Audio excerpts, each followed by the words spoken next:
The first question is, whenever we speak to our advisors, our social media and market advisors, they always tell us, look, you got to make these YouTube videos short and quick because people might lose interest.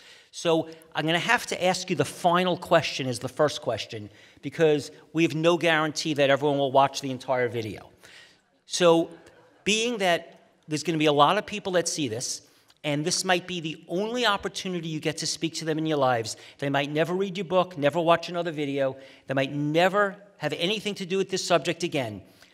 In 3 minutes, I would like for you to each tell us what it is that you want to tell them.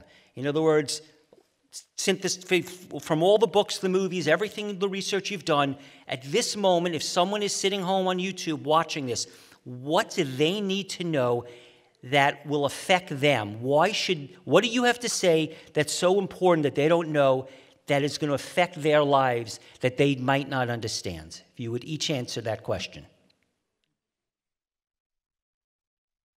Gosh, well, if it's alphabetical order, I'm sorry I married and hyphenated and start with an A now. But you know, I think it's absolutely critical for people to realize that ultimately, you know, the way in which we treat the earth, the way in which we treat the soil, is really about, you know, the respect that we have for ourselves, for our own bodies, and also for our communities. And, you know, one of the things that's been the most important revelation for me over the past couple of years while researching and then writing a precautionary tale was to really suddenly realize, as you do so often, I think in writing a book, is you realize that some of your basic assumptions were wrong.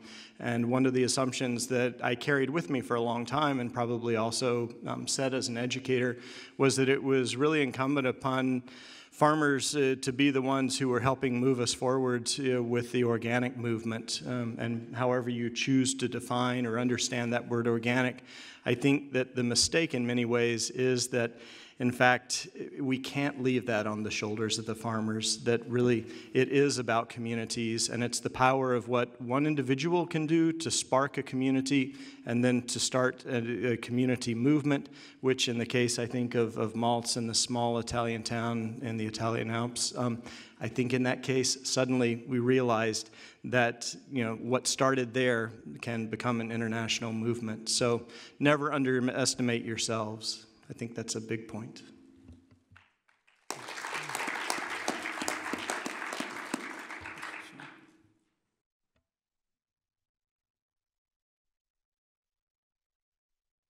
Although we commonly hear that genetically engineered foods are safe and that science says so and that people who have concerns are tantamount to climate change deniers, when we actually look at the facts, it's very clear that the way the scientific establishment has behaved in regard to GMOs is very different than the way it's behaved in regard to climate change. In the latter, in climate change, there's been responsible activity.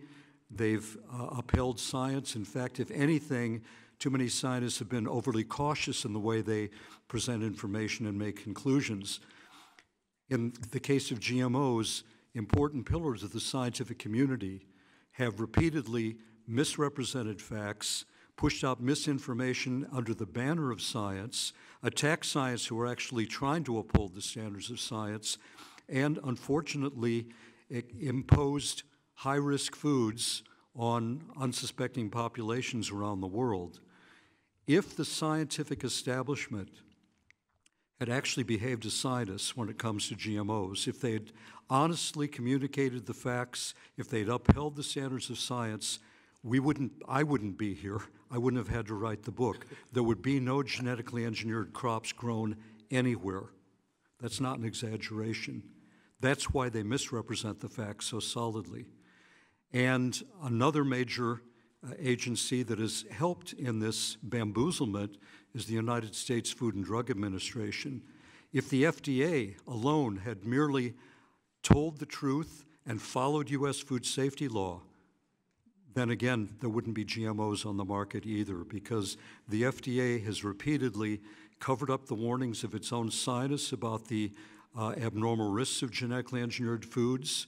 It has lied about the facts, and it is repeatedly and is still breaking U.S. food safety law in order to keep these foods on the market. So don't ever let anybody sell you this bill of goods that if you're afraid of GMOs and somehow you're against science. No, actually, you're on the side that's in favor of science and against the people who claim to be representing it, who are actually degrading it.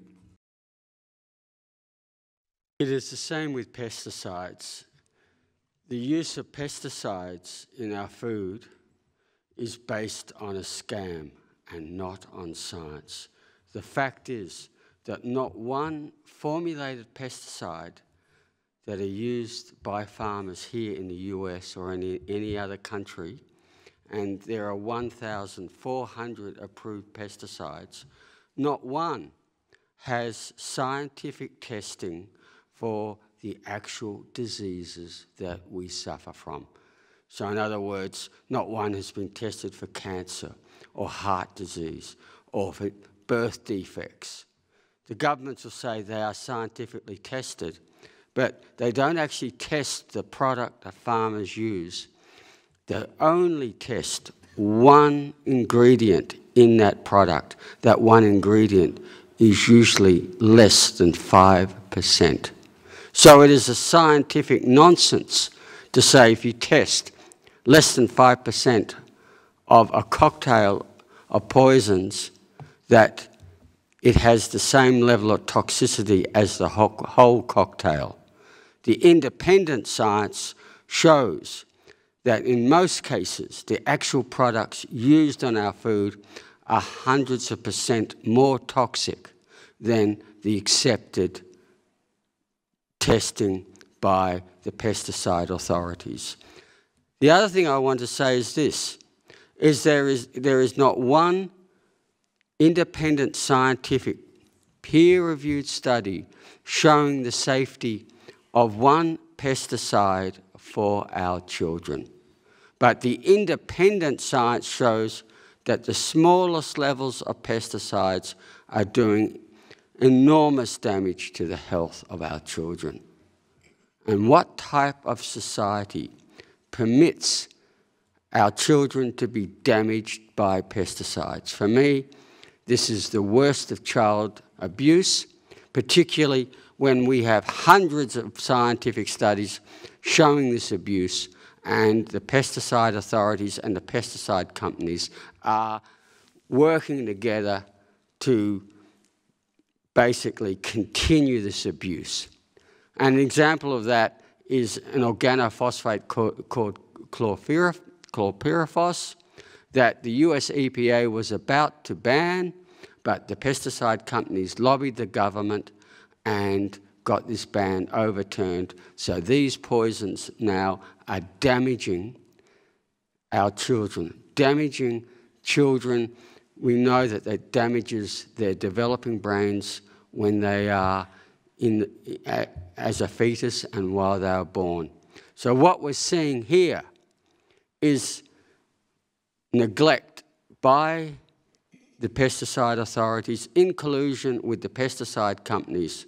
The fact is that there is no evidence that any pesticide product that farmers use is safe, and all the evidence done by peer-reviewed scientists show it's unsafe. And we need to get that message across. And the way to beat this is to buy organic food. That way we know that children are safe. The fact is, the evidence shows that within 4 days of eating organic food, these pesticides leave our bodies, leave our children's bodies. And that is the best way to minimize the risk. And I want to say this clearly. Organic food is the way to ensure our health. Thank you. In fact, if you're serious about your health, then you need to eat organic. It's not an option if you're serious about your health. And it's not just the research that your blood will be cleaner. We surveyed 3,256 people who switched to non-GMO and largely organic diets, and they got better from 28 different conditions. 85% improved their digestion, then fatigue, then obesity, and brain fog, anxiety, depression, chemical or food sensitivities, memory, concentration, and that was all 50% or higher. This is something that the doctors who are now prescribing organic diets are predicting, because it is so consistent. Within days, they see a revolution in the person's health. So this is not an abstract thing. Oh yeah, these things are dangerous. Oh, there's a lot of things that are dangerous. This is the main point, that if you're serious about your health, you have to be serious about eating food without poison.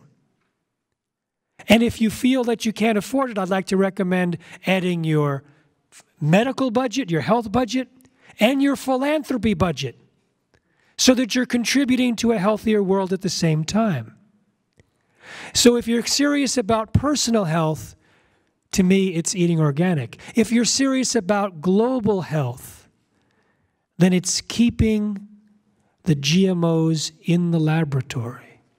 Now, we can talk about pesticides as well, but my focus here is the fact that GMOs with gene editing is so cheap and easy, and that everything with DNA is being targeted right now. If we don't stop it, future generations will not inherit the products of the billions of years of evolution, but instead products of laboratory creations whose number one most common outcome is surprise side effects. That is an existential threat to our future that we cannot allow to let happen. A Hawaiian prophecy was given by a person who told my friend it directly, that around now is the time to catch the world and stand it up right. Otherwise, it'll be the end of biological evolution as we know it. So that is absolutely essential if we're serious about the survival and health of our planet.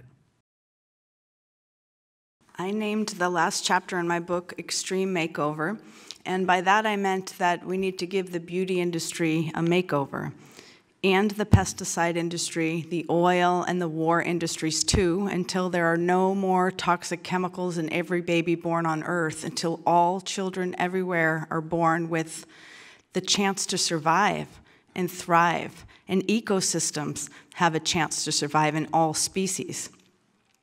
And when I wrote that now 12 years ago, it was kind of a fringe perspective. And now, 12 years later, for followers of science, it's clear that we have no choice, actually, but to recreate our entire economy. And we know that from climate science and science about how insect populations are crashing, and the bees are dying, and the soil is decimated. And people who are fighting so hard to keep these systems going, and they work hard to do it, are coming from an insane perspective, and they don't see it yet. So how can we make them see it?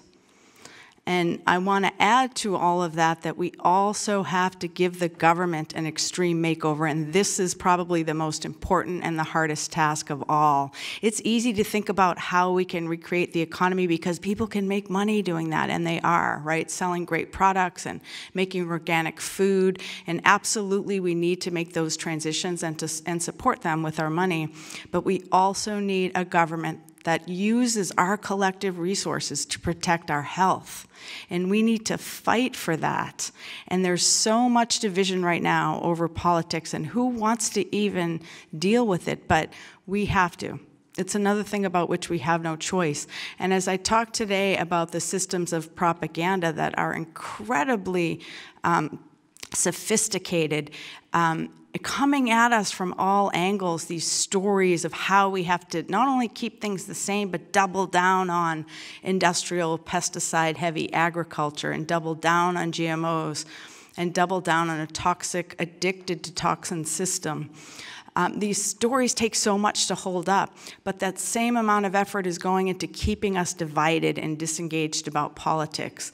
And so part of all of our tasks moving forward is to take this on, to take back our government systems, and they are frustrating, and make them work for us to protect health. As Andre said, a situation where we're allowing kids to get exposed to things we know are hurting them. It's absolutely unacceptable. And there are a lot of good people in government, good scientists who tried to raise the alarms about this, who've been thrown out. We now have a government that's entirely dominated by pesticide, oil, and coal lobbyists. Every single health agency in this country right now is just straight up run by industry lobbyists.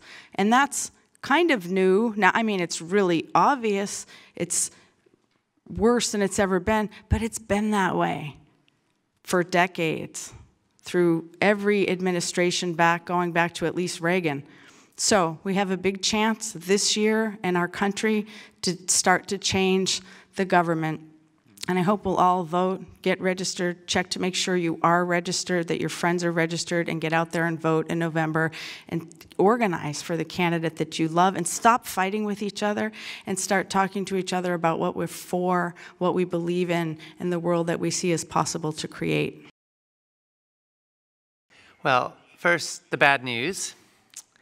We live in a toxic food culture. We all know this. And right now, chronic disease is taking the lives, it's causing 7 out of every 10 deaths in the United States.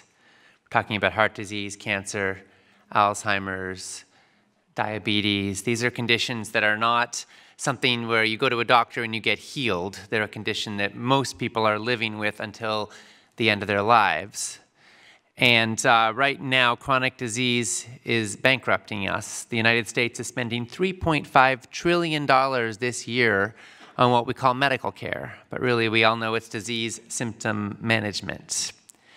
And of that $3.5 trillion, 9 out of 10 patients in that system that are, $9 out of $10 are going to treat people who have at least one major chronic lifestyle-caused illness.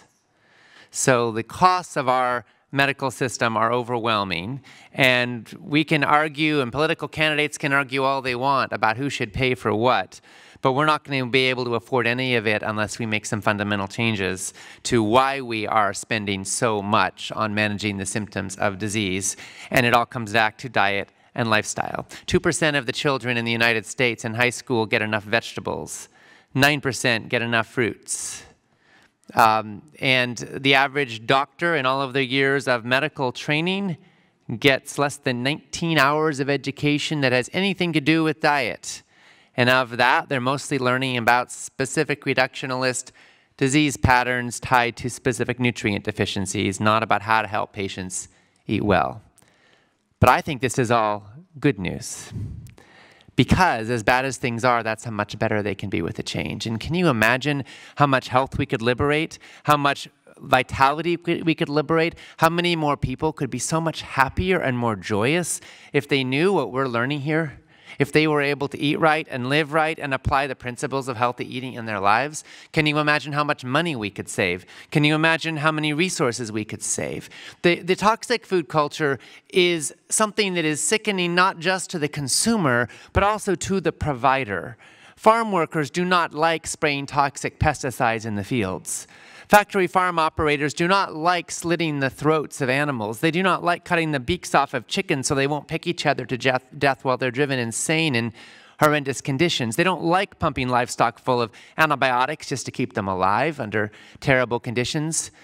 I've talked to executives from Coca-Cola and Nestle, and they don't stay up all night trying to figure out how to poison our kids. They're trying to get by. They're trying to make it in a system that they feel is constantly pulling them towards a profit motive. So we've got to change that system, and it all starts with the dollars we spend, and every dollar we spend, every bite we take is a vote. So let's make that vote a conscious one, a deliberate one. Let's vote for the health we want, and let's vote for the world we want. First of all, I'd like to thank Steve Shore and the other people who organized this wonderful conference. When Steve asked us the question and we were all supposed to answer it, I thought whoever hit the button first would then give the right answer, as if it was Jeopardy or some other And you have to put your answer in the form of a question. So, for me, both Democrats and Republicans are equal opportunity destroyers. Genetic engineering was introduced in a large degree under Clinton and Gore, who were the administration from Monsanto. They put Michael Taylor into office as the head of the FDA. The FDA also stands for direct action, meaning that's how we deal with it, through our own direct action with ourselves and our folks and our friends and the groups that we're part of. So that's the message I would convey, is that we have to organize with each other, as everybody here has been saying. We have to organize not only to feed ourselves individually, to improve our individual health, but to also care about the world, care about what's being done to people all around the world, and then ask, why is this happening? Why has every government in the world known about the dangers of glyphosate, say, and Monsanto's Roundup, and has still, years and years and years, has done nothing about it? How is that progressive mayor of New York City, Bill de Blasio, still keeping spraying of Roundup in New York City parks, although I think that's going to come to an end soon? How is it that Hillary Clinton traveled around the world as the spokesperson for genetic engineering, and nobody thinks about that or talks about that? Or how Donald Trump or Ronald Reagan and all the others, Republicans and Democrats alike, put pesticides and genetic engineering on the front burner to move it forward as an industry to protect the profits of the corporations that were supporting them. This is all a question that we have to ask ourselves, and we also have to ask ourselves, I believe, what do we do when we win a victory, such as getting rid of Monsanto's glyphosate? It looks like that's going to happen somewhere along the way soon, but then they're coming right back with dicamba. They're coming right back with another pesticide or another synthesized creation that they're doing in the lab. What do we do about that? How do we organize when they finally banned DDT in early 1960s, and Rachel Carson heroically stood out there and wrote the defining Silent Spring, one of the defining books of our time, and a mass movement was formed to fight against DDT and eventually won. And I also wanted to say that it was a movement largely of women at the time as well, who were combined the issue of DDT. Remember, Rachel Carson didn't look at just DDT alone. She looked at the radiation that was coming from nuclear bomb tests and the Cold War with Russia, and how the strontium-90 was poisoning the milk supply that was going into the kids and the children, and so that these issues became combined. So nobody thought these were two separate issues. Everybody said these were the same, although history now has sort of separated them so that we only think of DDT and not also the nuclear arms race. But these two are combined issues. And so I think we need to think in that context. One last thing, Henry Kissinger famously said to give food aid to people just because they are starving is a pretty weak reason. That's Henry Kissinger, the author of much of the U.S. policy. I think he accurately reflected what the U.S. policy is on these issues, and it is immoral, and it is just awful that we have this. And so we have to see why. What is it that they were giving food aid for? Every food aid that's given now to the earthquake victims, to the tsunami victims, all is filled with genetically engineered and pesticided grains and food to dump it on those markets. And we have to deal with that and put our own individual hunger, feeding ourselves, concern about ourselves into that context and see how we could unite with people all over the world, not only here, to fight against this monster. I think it bears mention that in California, where I live, there are farm worker communities where cancer is so epidemic that the children shave the heads off of their Barbie dolls while they're playing with them, because that's what they're used to seeing, is people who are going through chemotherapy and have no hair. And the life expectancy in the farm worker community in the state of California is, by one estimate, 49 years.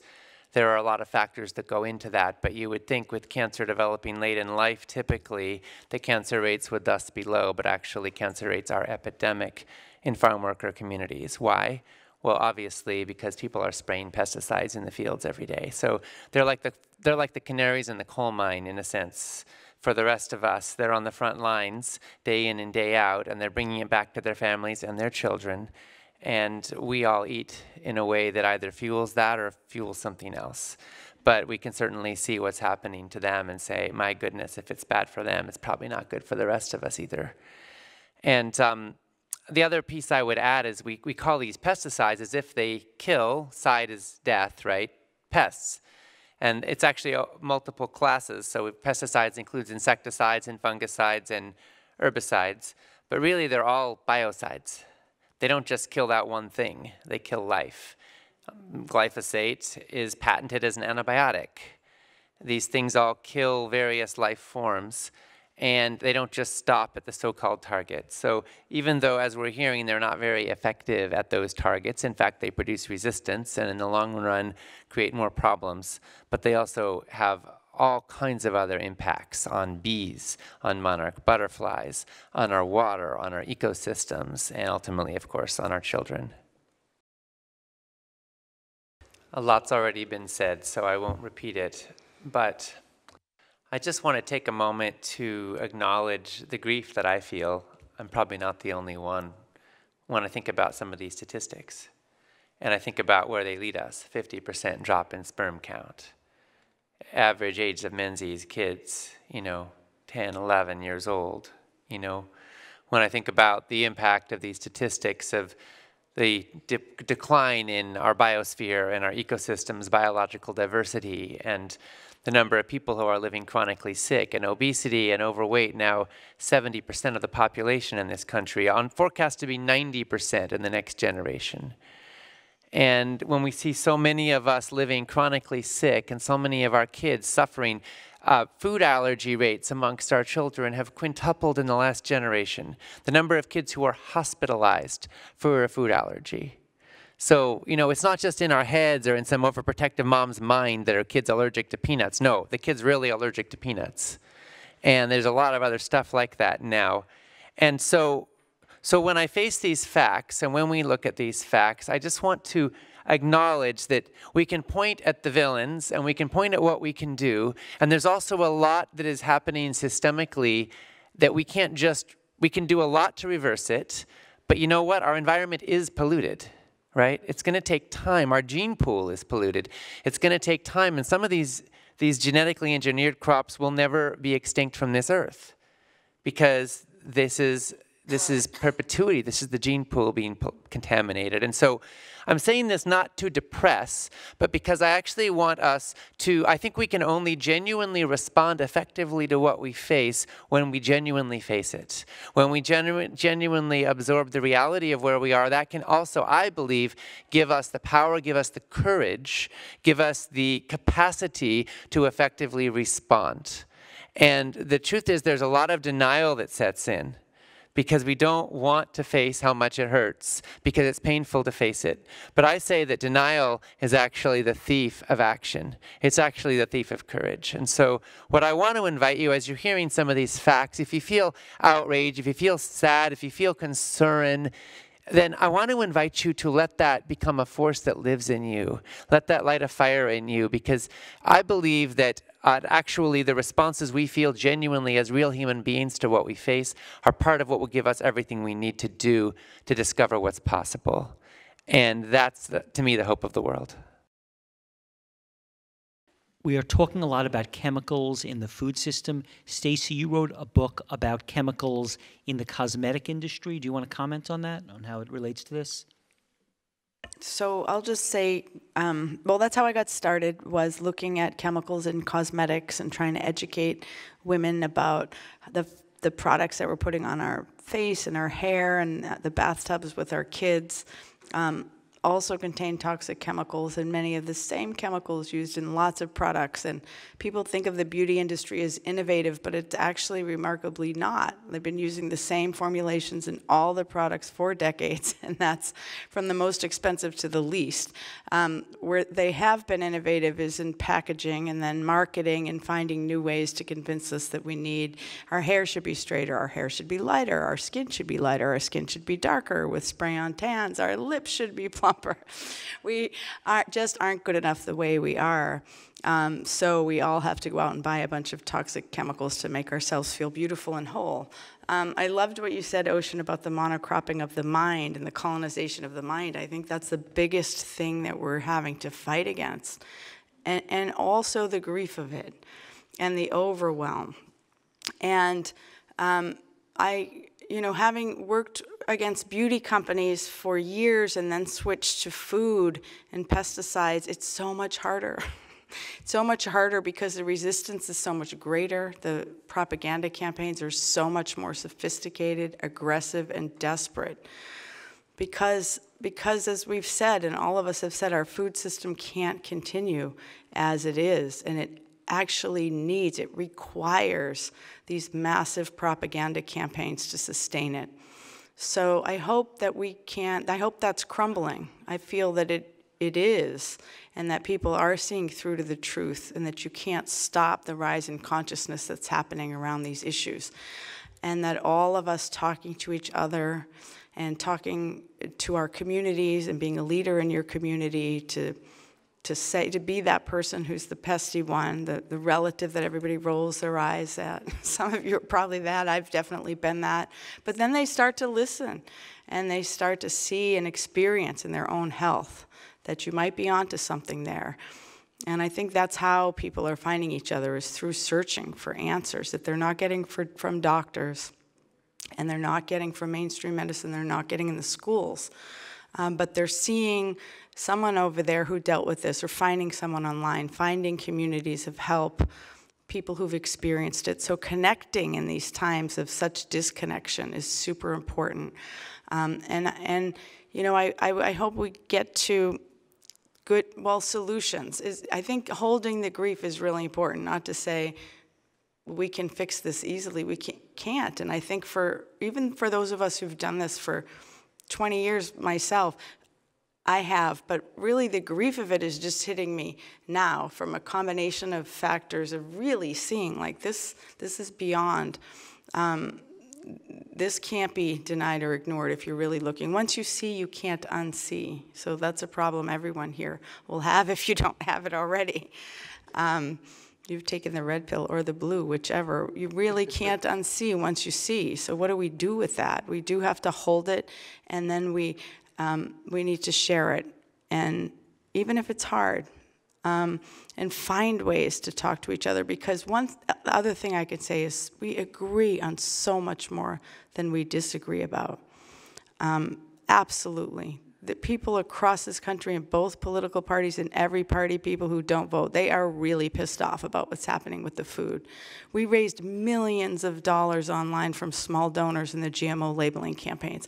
Bernie Sanders' campaign has raised nothing ever like it has been organized in political history, because people are looking for some way to have hope and to give. So I think these are incredibly positive signs, and I think the connection is there. And whatever we can do in our own worlds from our own vantage point, it doesn't matter what you do actually in the world, whether you're in a corporation, work for a pesticide company, start your own small company, or just a parent, or just anything that you're doing in the world, is a place that needs change and healing and love and connection. So that's something we can stand more for every day and help each other.